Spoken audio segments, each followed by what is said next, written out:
Hi and welcome back. Now in this chapter, we are going to go ahead and work with the Azure SQL database service. So this is a platform as a service that is available in Azure. In the prior chapters, we had seen how we could work with SQL Server or actually install SQL Server on an Azure virtual machine. Over there, we saw there were a number of steps that were involved.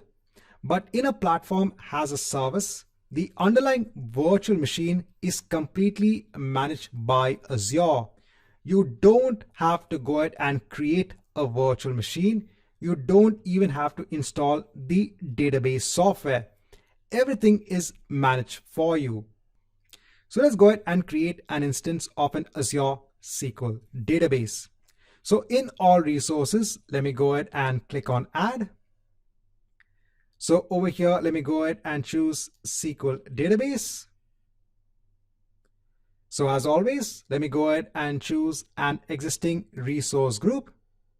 I'll go ahead and scroll down.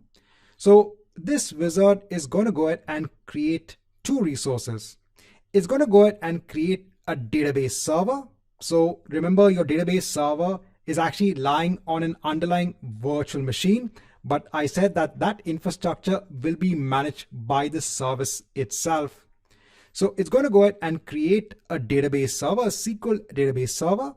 And on that SQL database server is going to go ahead and create another resource that is your SQL database itself.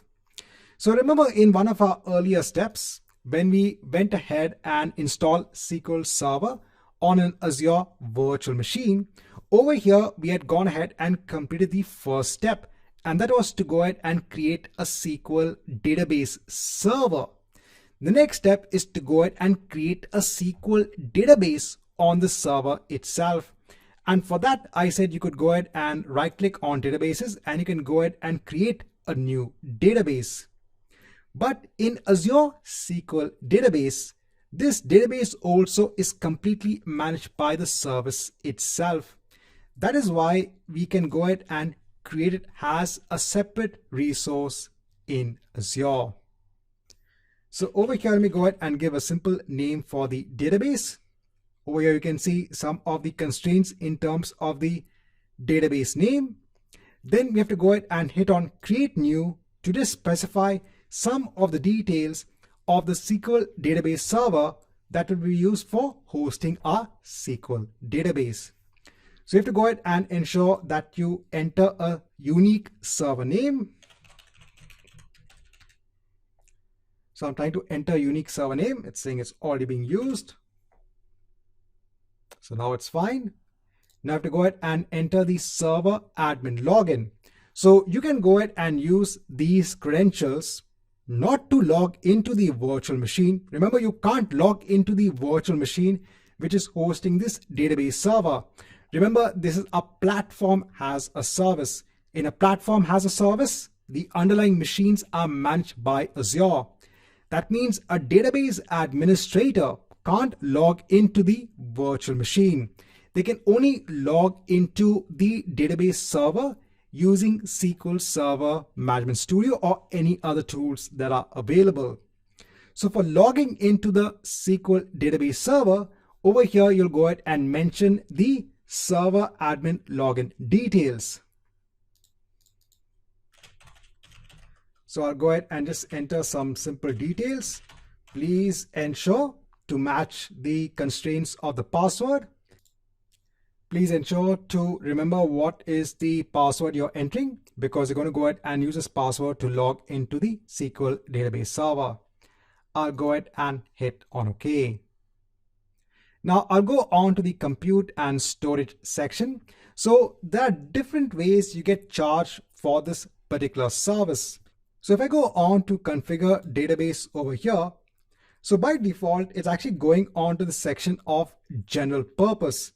So in general purpose, if I just go ahead and scroll down, so over here, you can go ahead and configure what are the number of cores and memory that you want to allocate onto your database server. So when it comes to companies, when they want to have production-based databases, then they should go ahead and consider these hardware options.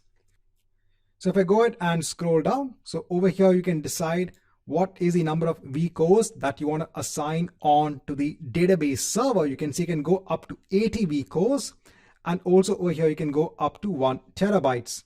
So there are a lot of options that are available when it comes to general purpose, even hyperscale and the business tier as well. So over here you have business critical workloads. And if you go ahead and scroll down, there is another option that's known as serverless also over here. So the difference over here is that you are billed per second based on the vCores that are being used.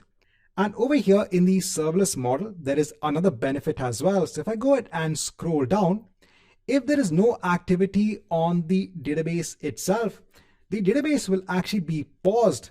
That means you can actually save on costs. So in the serverless model, you are basically being charged for how much you use. And over here, if you're going ahead and pausing the database, that means you're also saving on costs. But again, when you want to go ahead and start the activity and when the database needs to start again, there might be a slight delay when the database comes up again to receive connections. So just a point to be noted. So if I go ahead and scroll back up, so if I go on to the side, so over here you can see the estimate cost per month. Now, apart from the general purpose and the hyperscale and the business critical, you also have something known as DTU model. So if I go on to the basic, standard and premium, so over here you have a different metric for measurement when it comes to the resources that are allocated onto the database server. So this is the DTU model. DTU is nothing but a database transaction unit. So this is a combination of the compute and the memory that is assigned onto the underlying database server. So if you want, you can actually go ahead and use this model as well. So I can go ahead and choose the basic DTU model. If you go onto the side, so you can see the estimated cost per month. So let me go ahead and hit on apply. Now, just one more thing, one more point before I hit on apply. Let me go back onto the vCore based purchasing options. So over here in general purpose, if I go ahead and again choose provision, and if I go ahead and scroll down, so over here you have the ability to go ahead and use existing SQL Server licenses. So if a company already has an enterprise-wide agreement with Microsoft on SQL Server licenses, they can go ahead and save on costs by incorporating those licenses over here. Since I don't have any existing server licenses, I'm going to go back onto the basic, the pricing model for DTUs, and let me go ahead and hit on apply. Now let me go next on to networking. Now in networking, by default, no one can access this database server. So by default, there will be a firewall in place in front of the database server. We'll go through firewall a little bit later on. But for now, in order for us to connect onto the SQL database server, I'm going to go ahead and click on public endpoint.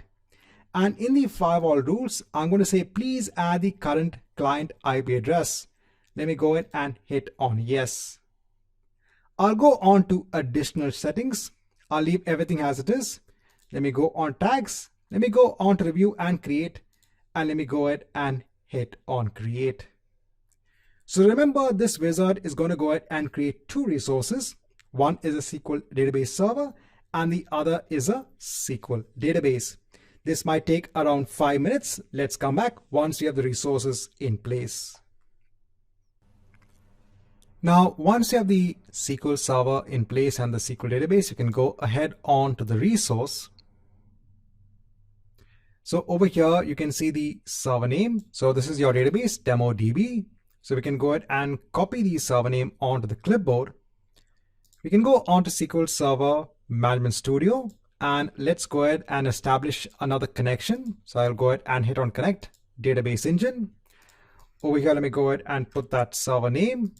So over here, let me go ahead and add the login name and password.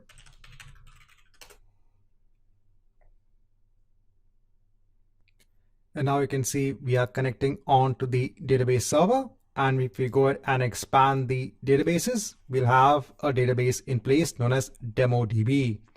On the databases as such, we currently don't have any tables. So over here, you've seen there were some key differences when it came to an Azure SQL database.